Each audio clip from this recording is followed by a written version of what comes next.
Hello. Update guys. Ngayon ay September 26, 2025. Naka-signal number 3 kami ngayon dito. Pero mamaya pa ang sabi ay ang epekto ng ano. Pero medyo nagpaparamdam na siya. Mahangin-hangin. Yan ang likod ng bahay namin. Yan. Medyo lumalakas-lakas na ang ihip ng hangin.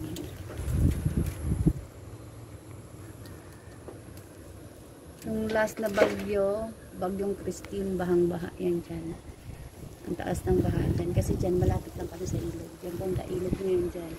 Yung sa malayo na yan. May ilog yan dyan. Umapaw daw yung ilog. Kaya dito hanggang lagpas ng ilog pa.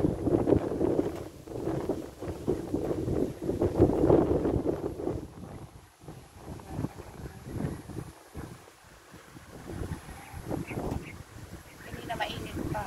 Medyo init-init. Pero matas ngayong hapon. Ayan, bumili na siya. Kasi medyo lumalakas lang siya.